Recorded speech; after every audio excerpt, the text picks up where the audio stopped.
اللہ تعالیٰ بندوں کو آزماتا ہے، پرکھ کرتا ہے، امتحان لیتا ہے، طرح طرح کی نعمتوں سے اسے مالا مال کرتا ہے، کاروبار وسیع ہو جاتا ہے، اس کے لیے دولت کے انبار لگ جاتے ہیں، دنیاوی مال و اسباب اس کے لیے جمع ہو جاتا ہے، منصب ملتا ہے، عہدہ ملتا ہے، اقتدار ملتا ہے، شان و شوکت ملتی ہے، لوگوں کے دلوں میں اس کا گھر بنتا ہے، تو اس کے ذہن میں یہ بات آتی ہے کہ میرے رب نے مجھے جو عزت دی ہے میں اس کا استحقاق رکھتا تھا، اور میں اگر اس لائق نہ ہوتا تو مجھے کیوں نوازا جاتا، تو گویا میرا رب میرے اوپر راضی ہے۔ اور پھر جب محفل نعت میں مہمان خصوصی بھی بن گئے تو پھر تو ان کے نفس کو اور تسکین مل گئی۔ جب پیر صاحب نے بھی ان کو ہی اہمیت دی تو پھر انہیں لگا کہ واقعہ ہی ہمارا رب ہم پہ راضی ہی ہے، تبھی تو ہمیں مذہبی طبقوں کے اندر بھی اہمیت مل رہی ہے، حالانکہ وہ جانتے ہیں کہ ہم نے یہ دولت کیسے حاصل کی ہے، وہ جانتے ہیں کہ ہمیں سجدے کی توفیق نصیب نہیں ہے، وہ جانتے ہیں کہ آج اس محفل میں مہمان خصوصی سے تو کل ہم شراب خانے میں تھے، انہیں پتا ہے، لیکن اس کی طرف توجہ نہیں جاتی، سوچتے نہیں ہیں، بلکہ وہ یہ سمجھتے ہیں کہ ہمیں یہ جو عزت مل رہی ہے یہ اللہ تعالیٰ کی طرف سے ہماری کسی قبولیت کی وجہ سے یہ عزت ہے، حالانکہ یہ ان کی آزمائش تھی، ان کا امتحان تھا۔ دوسری بات، وَأَمَّا إِذَا مَبْتَلَاهُ، اور جب اللہ اس کو آزماتا ہے، فَقَدَرَ عَلَيْهِ رِزْقَهُ، اور اس کے رزق کو تنگ کرتا ہے، اس کو آزمائش کی بھٹی میں ڈالتا ہے، فَيَقُولُ رَبِّي أَهَانَنِ، تو پھر وہ چیخ اٹھتا ہے، میرے رب نے تو مجھے ذلیل کر کے رکھ دیا۔ بیماری آ جائے، ابتلا میں مبتلا ہو تو وہ کہتا ہے کہ میرا رب مجھ سے ناراض ہو گیا، تو یہ انسان کی کج فکری، ایسا نہیں ہے۔ کسی شخص کو دولت کا دیا جانا یہ اللہ کی رضا کی دلیل نہیں ہے، اور کسی شخص کو غربت کے امتحان میں ڈالا جانا یہ اللہ کی ناراضگی کی دلیل نہیں ہے۔ حضرت امام رازی نے لکھا ہے کہ مکے سے لے کر طائف تک 70 ایسے نبیوں کی قبریں ہیں جن کی وفات صرف بھوک کی وجہ سے ہوئی، تکلیفوں میں، آزمائشوں میں، امتحانوں میں، ابتلاؤں میں اس کے بندے رہے۔ میرے اور آپ کے آقا و مولا حضور ختمی المرتبت کے گھر میں کبھی برابر چولہا نہیں جلتا تھا، کبھی کھانے کے لیے کچھ میسر نہیں ہوتا تھا، پانی پی کے اور کھجور کھا کے گزارا ہوتا تھا، تو یہ تو کوئی دلیل نہیں ہے۔ اللہ کی رضا کی دلیل کیا ہے؟ نیکی کی توفیق مل جانا، اور اللہ کی ناراضگی کی دلیل کیا ہے؟ کسی شخص کا گناہ پہ دلیر ہو جانا۔ کوئی بندہ گناہ پہ دلیر ہے اور معصیت، نافرمانیاں، اللہ کے حکموں کو توڑنا اس کا مزاج ہے تو سمجھو اللہ اس سے ناراض ہے۔ اور اگر کسی کو اللہ نے سجدے کی توفیق دی ہے، کسی کو اللہ نے اپنے راستے میں خلوص کے ساتھ خرچ کرنے کی توفیقات عطا کی ہے، حلال حرام کی تمیز اس کو عطا کر دی گئی ہے، تو پھر سمجھ لو کہ اللہ اس پہ راضی ہے۔ باقی رہی بات کہ کسی کو دولت کا زیادہ دیا جانا، کسی کو کم دیا جانا، تو یہ آزمائش ہے۔ اب جو اہل ایمان ہیں، اللہ کے بندے ہیں، وہ کیا کرتے ہیں؟ جب دولت زیادہ ملتی ہے، اقتدار ملتا ہے، منصب ملتا ہے، تو پھر اللہ کے شکر کے دائرے میں آ جاتے ہیں، اور جب مصیبت آتی ہے، تکلیف آتی ہے، اذیتوں میں مبتلا ہوتے ہیں، تو پھر وہ یہ نہیں کہتے ہمارے رب نے ہمیں ذلیل کر دیا، بلکہ وہ اس پہ صبر کرتے ہیں اور اللہ کے حضور دعائیں کرتے ہیں، التجائیں کرتے ہیں کہ مالک تو نے جو جس آزمائش میں ڈالا ہمیں پورا اترنے کی توفیق نصیب فرما، ہماری سفید پوشی کا بھرم نہ ٹوٹے، اور ہمیں اس مشکل وقت سے بچانا کہ جب ہماری یہ غربت ہمیں کفر تک لے جائے، اور جب ان کو دولت مندی دی جاتی ہے تو وہ ڈرتے ہیں کہ اللہ ایسا نہ ہو کہ یہ دولت ہمیں فرعون بنا دے، یہ دولت ہمیں نمرود بنا دے، ہمارے اندر بخل پیدا ہو، تکبر پیدا ہو، ہمارے اندر غرور پیدا ہو، تو وہ اس حالت کے اندر اللہ تعالیٰ کا شکر یا دوسری حالت میں اللہ کے حضور صبر کی توفیق مانگتے ہیں اور صبر کے ساتھ اپنی زندگی گزارتے ہیں۔ آقا کریم علیہ السلام نے ارشاد فرمایا کہ کون ہے جو مجھ سے یہ کلمات لے اور ان پر خود عمل کرے اور پھر آگے ان لوگوں تک پہنچائے جو ان چیزوں پر عمل کرے۔ تو بہت سارے لوگ جھولیاں پھیلا کے آگے بڑھ جاتے، لیکن علم کے لیے جو حرص حضرت ابو ہریرہ کے سینے میں تھی اس وجہ سے انہوں نے پہل کی اور آگے بڑھ کے عرض کی حضور یہ خیرات میری جھولی میں ڈال دیجئے، میں خود بھی عمل کروں گا اور ایسے لوگوں تک پہنچاؤں گا بھی جو ان پر عمل پیرا ہوں۔ تو کہتے ہیں حضور نے میرا ہاتھ پکڑ لیا اور 5 چیزیں گنوائیں۔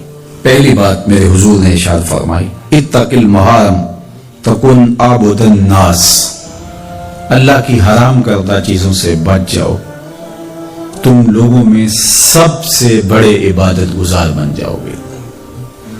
نیکی کرنا بہت اہم ہے، لیکن یہاں جو تعلیم دی گئی وہ گناہ سے بچنے کی ہے۔ ایک شخص رات کو 100 نفل پڑھ لیتا ہے، لیکن صبح اٹھ کے کسی کا حق غصب کرتا ہے، کسی کو گالی دیتا ہے، جھوٹ بولتا ہے، کم تولتا ہے، کم ناپتا ہے، اللہ کے احکام کو توڑتا ہے، اور دوسرا شخص ساری رات عشاء کی نماز کے بعد سویا رہا اور دن کو فجر کے بعد اس نے جھوٹ نہیں بولا، کسی کو تنگ نہیں کیا، اللہ کی مخلوق کو ضرر نہیں پہنچایا، تو شریعت ایسے شخص کو پسند کرتی ہے جو اللہ کی حرام کردہ چیزوں سے بچ جائے۔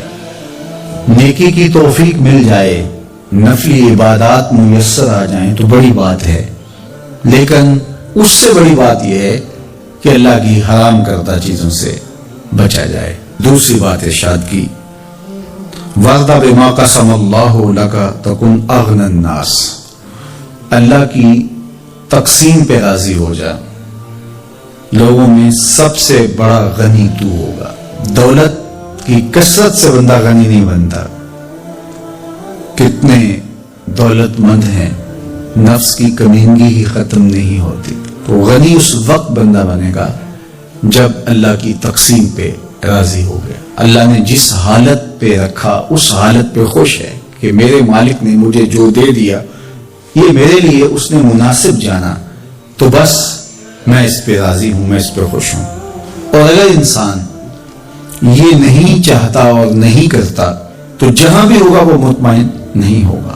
پھر ارشاد فرمایا، وَأَحْسِنْ إِلَىٰ جَارِكَ تَكُنْ مُؤْمِنًا، اپنے ہمسائے کے ساتھ سلوک اچھا کر تو کامل مومن ہو جائے گا۔ جو آپ کا ہم سایہ ہے تو آپ کا سایہ شفقت کا اس پر پڑنا چاہیے۔ آپ کا ہم سایہ آپ کی طرف سے سخت دھوپ میں اذیت گوارا نہ کرے، بلکہ آپ کے ہم سائے کے آپ ہم سائے ہی قرار پائیں۔ تو آپ کے ایمان کی کسوٹی یہ ہے، آپ کے مومن ہونے کا معیار یہ قرار دیا گیا کہ آپ اپنے ہمسایوں کے ساتھ کیسے ہو۔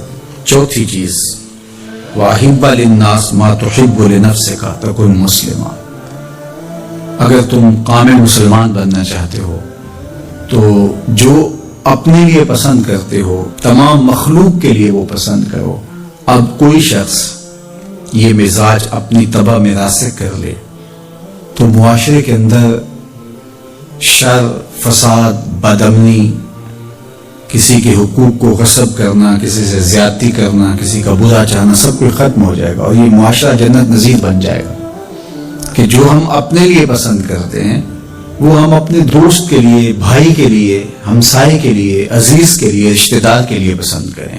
اور پانچویں بات، وَلَا تُكْثِرِ الضِّحْكَ فَإِنَّ كَثْرَةَ الضِّحْكِ تُمِيتُ الْقَلْبَ، ابو ہریرہ، زیادہ ہنسا نہ کرو، زیادہ ہنسنے سے دل مر جاتا ہے۔ مسکرانا تو سنت ہے، مسکرانا حضور کی عادت تھی، جس کی تسکین سے روتے ہوئے ہنس پڑیں، اس تبسم کی عادت پہ لاکھوں سلام۔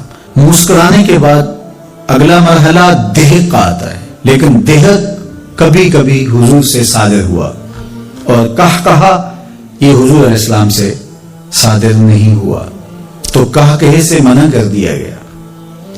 دہک کبھی کبھی ہو اور تبسم آپ کی زندگی میں شامل ہو۔ اللہ اس حدیث پاک کا نور ہماری روح میں اتار دے اور ہمارے باطن میں چراغاں کرے۔ کرونا وائرس کی وجہ سے پورے ملک کے اندر لاک ڈاؤن ہے، تو اس موقع سے بھرپور فائدہ حاصل کر کے ہمیں ذکر و فکر کی طرف آنا چاہیے۔ قرآن مجید کی تلاوت، کثرت نوافل، قضا شدہ نمازوں کی ادائیگی اور دیگر امور خیر بجا لانے چاہیے۔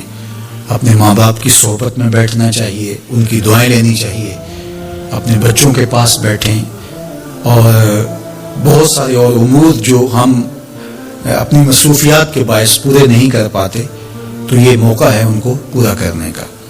لیکن اس موقع سے ناجائز فائدہ حاصل کرتے ہوئے بہت سارے لوگ اپنے مکانوں کی چھتوں پہ دھاتی تاروں کے ذریعے پتنگیں اڑانے کے شغل میں مصروف ہیں، تو اس شغل سے خدا را باز آئیے یہ موقع ایک دوسرے کی مدد کرنے کا ہے، نصرت اور اعانت کرنے کا ہے، نہ یہ کہ مکانوں کی چھتوں پہ کھڑے ہو کے آپ خونی کھیل کھیلیں اور دھاتی ڈور کے ذریعے سے لوگوں کے گلے کٹیں اور لوگوں کو نقصان ہو۔ تو اس سے خدا را ہمیں خود بھی باز آنا چاہیے اور اپنے بچوں کو بھی اس سے روکنا چاہیے، ان کی حوصلہ شکنی کرنی چاہیے۔ ویسے بھی علماء نے کہا کہ یہ جو پتنگ کٹتی ہے تو بچے اس کو لوٹنے کے لیے دوڑتے ہیں اس کے پیچھے۔ تو عمومی طور پہ ہمارے ہاں یہ کہا بھی جاتا ہے کہ میں پتنگیں لوٹ رہا ہوں یا لوٹ کے لایا ہوں، تو شرعاً وہ اس کی ملک نہیں تھی تو وہ کیسے اس کو اپنے پاس رکھ سکتا ہے؟ تو یہ ایسا گناہ ہے جس کو گناہ نہیں سمجھا جاتا، اور بچپن میں معصوم ذہن پر لوٹ مار کا تصور اس سے ابھرتا ہے، اور آج وہ پتنگ لوٹ کے لایا ہے تو کل بڑا ہو کے بڑا لٹیرا بنے گا۔ تو یہ ماں باپ کو سوچنا چاہیے کہ پتنگ لوٹنے کا عمل لوٹنے کی ایک مشق ہے، اور بچہ اس کو کوئی برائی نہیں سمجھ رہا اور اس کو گناہ نہیں سمجھ رہا، حالانکہ یہ مال لکھتا ہے۔ اور اگر کسی نے پتنگ لوٹ لی یا ڈور لوٹ لی تو ہمارے فقہا نے لکھا ہے کہ 6 ماہ تک اس کا اعلان کرے، مالک کے نہ ملنے کی صورت کے اندر اس کو صدقہ کرے، وہ خود پھر بھی نہیں رکھ سکتا ہے چونکہ یہ مال لکھتا کے حکم کے اندر ہے۔ تو عمومی طور پہ ہم بچے کو بھی شاباش دیتے ہیں، اس کو بڑا دلیر قرار دیتے ہیں کہ اس نے اتنی پتنگیں لوٹی، آج اس کا یہ کمال ہے۔ تو میاں یہ بچوں کے نفسیات کے اندر لوٹ مار کے تصور کو راسخ کرنے کا ایک ذریعہ ہے پتنگ۔ اس نقطہ نظر کی طرف شاید کبھی کسی کی توجہ نہ گئی ہو، تو اس پہ بھی غور کرنے کی ضرورت ہے۔ میں تو یہ بات کہا کرتا ہوں کہ چلتی ہوئی ٹرالی سے یا ٹرک سے جو بچہ گنا لوٹتا ہے تو اس کو بچے کی بہادری اور فنکاری سمجھا جاتا ہے، لیکن آج جس نے گنا لوٹا ہے تو کل وہ ملک لوٹنے لگے گا، کل وہ اور کچھ بھی لوٹے گا۔ تو یہ چونکہ جب برائیاں شروع ہوتی ہیں تو بڑے پیمانے سے شروع نہیں ہوتی، چھوٹے پیمانے سے شروع ہوتی ہیں۔ تو پتنگ لوٹنے کا تصور لوٹ مار کی طرف لے جانے والا ہے، اور دوسرا یہ قاتل ڈور کتنے لوگوں کی زندگی کا چراغ بجھا دیتی ہے، اور کیا گزرتی ہے ان ماں باپ کے اوپر جن کا لخت جگر، جن کا بیٹا ان کے ہاتھوں کے اندر دم توڑ جاتا ہے اور گلا کٹ گیا ایک ڈور سے۔ اور ایسے واقعات ہم کتنے سنتے ہیں۔ تو میں گزارش کروں گا کہ اس خونی کھیل سے باز رہا جائے۔ اخلاقیات بھی اجازت نہیں دیتے، ہمارا ملکی قانون بھی اس کی اجازت نہیں دیتا، اور پنجاب پولیس بھی اس پر ایکشن کر رہی ہے۔ ان کے ساتھ تعاون کیجیے اور اپنے گرد و پیش کے ماحول کی انہیں خبر بھی کیجیے، خود بھی بچیے، اپنی اولادوں کو، بچوں کو بھی اس سے محفوظ رکھیے۔ اللہ آپ کی حفاظت کرے۔ والسلام علیکم ورحمۃ اللہ وبرکاتہ۔ قرآن مجید کا اسلوب بیان دیکھیے کتنا دل آویز اور خوبصورت، اور مذہب اسلام کی خوبصورتی دیکھیے۔ غریبوں کو، یتیموں کو، لاچاروں کو، اپاہج اور کمزوروں کو، بیوگان اور اراملہ اور مساکین کو مدد کرنا، ان کی اعانت کرنا، ان کو کھانا دینا، یہ تو سارے لوگ کہتے ہیں، لیکن قرآن نے کتنی خوبصورتی کے ساتھ ہمیں بتایا کہ مسئلہ کھانے کا نہیں ہے، مسئلہ ان کو عزت دینے کا ہے۔ اگر تم ان کو کھانا دیتے ہو اور تذلیل بھی کرتے ہو تو تم اللہ کی رضا کبھی نہیں پا سکتے۔ اللہ کی رضا تمہیں تب نصیب ہوگی جب تم ان کی عزت نفس کا خیال رکھو گے، ان کی تذلیل نہیں کرو گے۔ تم ان کی تصویریں سوشل میڈیا پہ اور اخباروں پہ ڈال کر کے ان کی تذلیل کا سبب و ذریعہ نہیں بنو گے تو پھر تمہارا رب تم سے راضی ہے۔ تو بات کھانا دینے کی نہیں ہے، قرآن کہتا ہے تم ان کی خدمت کرو، ان کو کھانا کھلاؤ، لیکن اس چیز کا تمہیں پہلے خیال ہونا چاہیے کہ تم ان کی عزت نفس کو مجروح نہ ہونے دینا۔ وَرَجُلٌ تَصَدَّقَ بِصَدَقَةٍ فَأَخْفَاهَا حَتَّى لَا تَعْلَمَ شِمَالُهُ مَا تُنْفِقُ يَمِينُهُ۔ میرے حضور نے فرمایا جس شخص نے صدقہ کیا اور اتنے مخفی انداز میں کیا کہ جو دائیں ہاتھ نے خرچ کیا بائیں ہاتھ کو اس کا پتہ ہی نہ چلا، قیامت کے دن جب کوئی سایہ نہیں ہوگا اللہ ایسے شخص کو اپنے عرش کا ٹھنڈا سایہ نصیب فرمائے گا۔ کتنی بڑی بات ہے۔ قرآن نے ہمیں سرا و اعلانیہ دونوں طریقے بتائے ہیں۔ اعلانیہ بھی خرچ کر سکتے ہو، مخفی بھی خرچ کر سکتے ہو۔ لیکن اعلانیہ خرچ تم تب کرو گے جب کسی کی عزت نفس کا مسئلہ نہیں ہوگا۔ آپ مسجد کے لیے فنڈ مانگ رہے ہیں، کوئی بات نہیں، یہاں تو کوئی ایسا شخص نہیں ہے، لیکن کسی ایک شخص کو دے رہے ہیں تو پھر آپ کو اس بات کا خیال کرنا ہوگا، اس وقت پھر مخفی کرنا تمہارے لیے ضروری ہے۔ اسی طرح اگر تم ترغیب کے لیے کر رہے ہو تو کوئی بات نہیں ہے، لیکن اس میں بھی تم یہ خیال رکھو کہ ترغیب میں بھی کسی کا دل نہ دکھنے پائے، کسی کی تصویر نہ آنے پائے۔ ترغیب دلانے کے بہت سارے طریقے ہیں، لیکن ترغیب دلانے سے قبل اپنے دل سے سوال کر لو، ترغیب کے پیچھے چھپی ہوئی کہیں ریاکاری تو نہیں ہے؟ چونکہ ریاکاری جو ہے یہ کالے پتھر پر کالے رنگ کی چیونٹی چلے تو اس کی چال سے بھی زیادہ باریک ہے، تو یہ بڑی باریک چال ہے۔ تو بعض کا بندہ کہتا ہے میں تو ترغیب کے لیے کر رہا ہوں، لیکن اس کے پیچھے اس کا نفس کھڑا ہوتا ہے اور اس کے نفس پہ یہ شاک ہوتا ہے کہ وہ بغیر تشہیر کے کرے، تو وہ ترغیب کا نام لے کے اپنی اس ریاکاری کے اوپر ترغیب کا پردہ ڈالنا چاہتا ہے، لیکن ہوتی ریاکاری ہی ہے۔ تو یہ اپنے آپ سے پوچھے، بندے کو پتا ہوتا ہے کہ میں کہاں کھڑا ہوں۔ اقبال نے کہا تھا کہ ملا سے نہ پوچھ اپنے دل سے پوچھ، تو بندے کو پتا ہوتا ہے کہ یہ ترغیب ہے یا اس کے پیچھے چھپی ہوئی ریاکاری ہے، اور ریاکاری تھوڑی سی بھی اللہ کو قابل قبول نہیں ہے۔ حضرت ابو امامہ الباہلی رضی اللہ تعالیٰ عنہ فرماتے ہیں کہ میں نے حضور سے پوچھا کہ ایک شخص جہاد کرتا ہے اور اپنی جان وار دیتا ہے اور اس کا مقصد اللہ کے دین کو سربلند کرنا ہے، لیکن اس کے ذہن میں یہ بھی ہے کہ چلو میری بہادری کے جھنڈے بھی لگ جائیں گے، تو کیا اس کو اس عمل کا صلہ ملے گا؟ تو میرے حضور نے ارشاد فرمایا فلا شیء لہ، اسے کوئی اجر نہیں ملے گا۔ اللہ صرف اسی عمل کو قبول کرتا ہے جو محض اس کے لیے کیا جائے۔ تیرے عمل میں اخلاص ہو تو اس کا اجر کچھ اور ہے، حور و خیام سے گزر بادہ و جام سے گزر، جو محض اس کی رضا کے لیے عمل کیا جائے وہی عمل ہے۔ حضرت معاذ بن جبل رضی اللہ تعالیٰ عنہ حضور کے روضہ انور کے پاس بیٹھ کے رو رہے تھے، حضرت عمر گزرے تو رک گئے، کہا معاذ رو رہے ہو؟ کہا کہ صاحب مزار کا ایک فرمان یاد آیا جس نے مجھے رلا دیا۔ تو کہا وہ کیا فرمان تھا؟ کہا ایک دن حضور نے کہا تھا تھوڑی سی ریا بھی شرک ہے، تھوڑی سی ریا بھی شرک ہے۔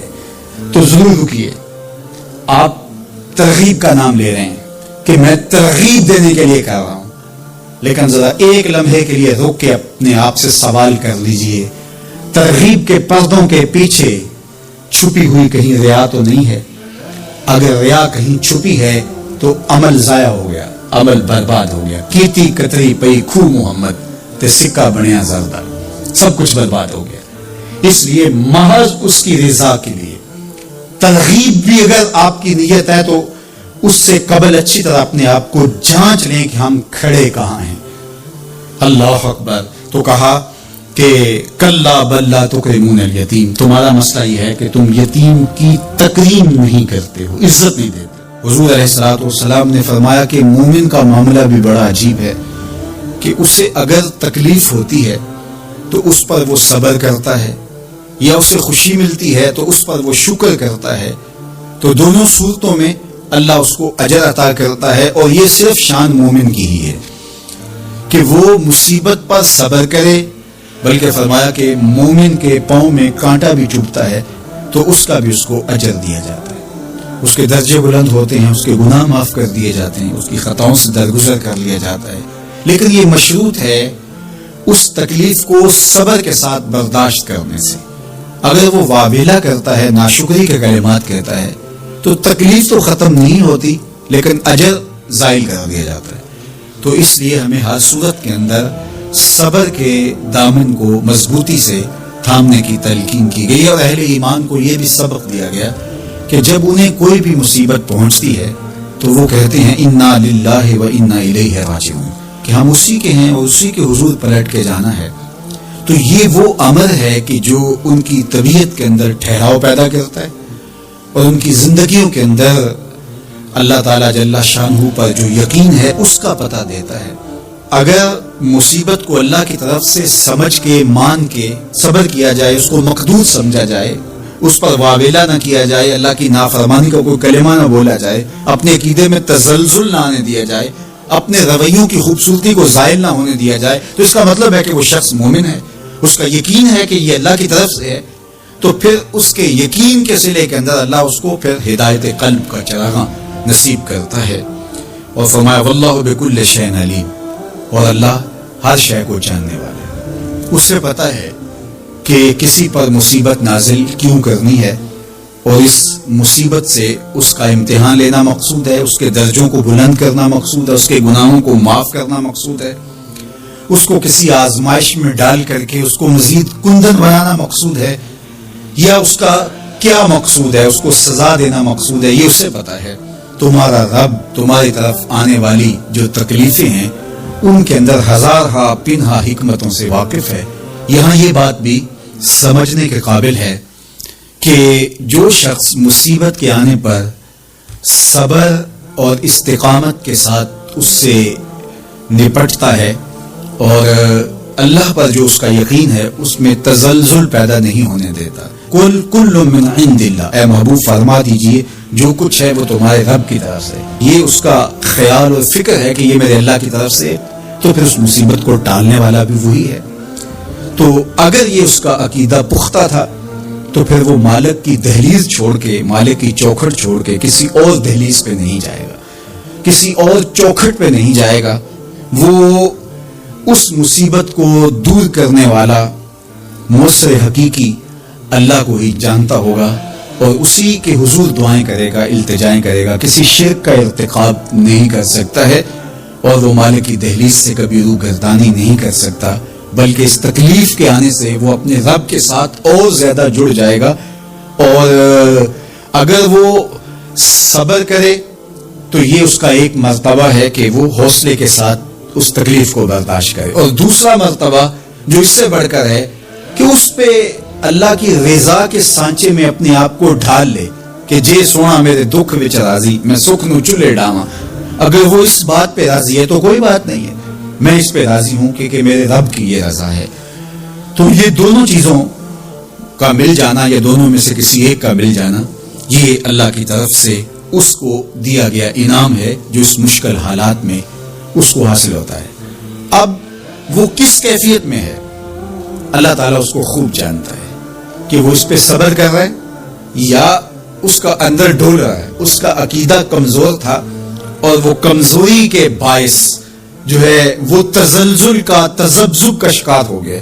تو یہ تمہارا رب خوب جانتا ہے. تو تمہارے سینے کے اندر چھپی ہوئی کیفیت تمہارے رب کے علم میں ہے. کمایا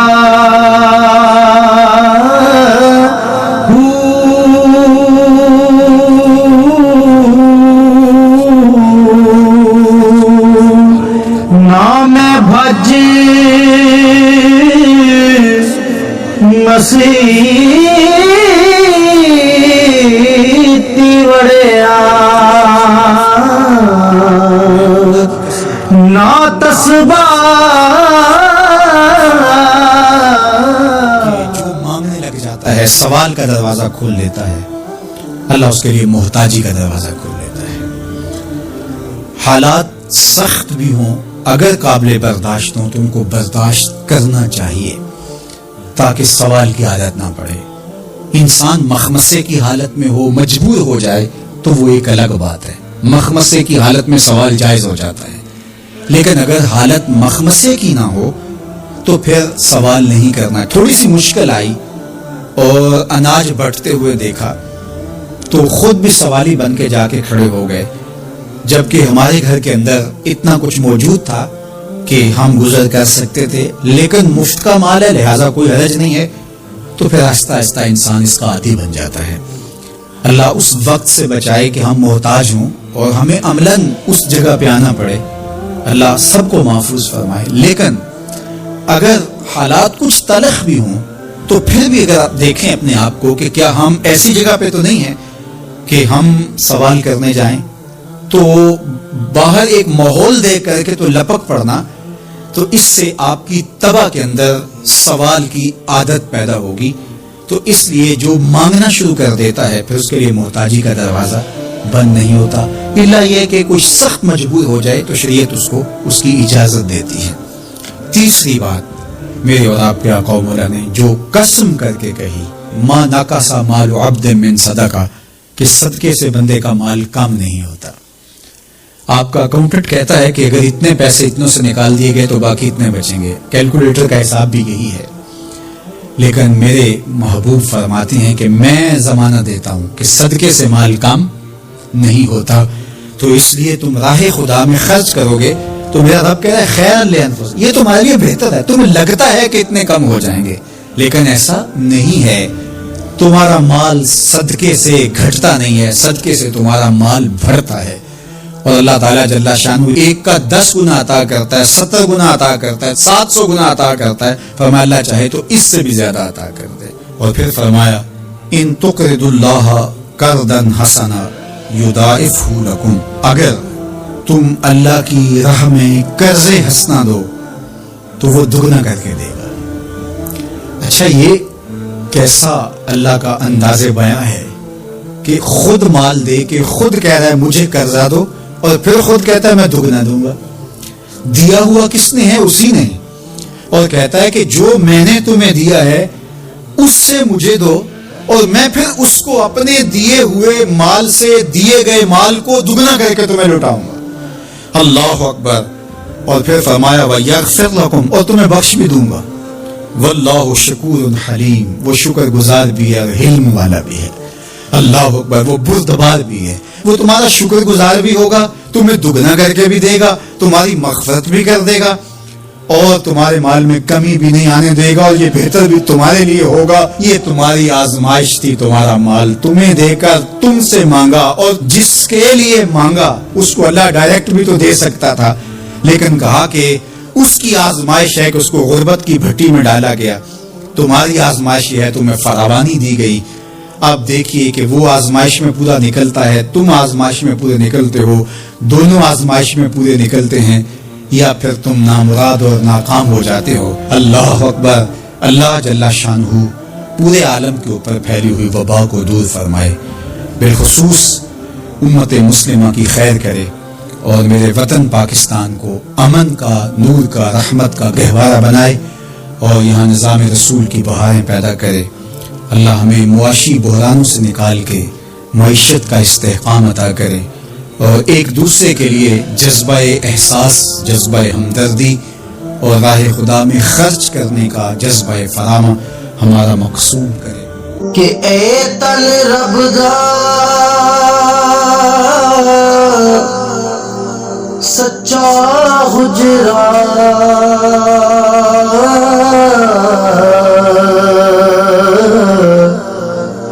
تے کھڑیا بال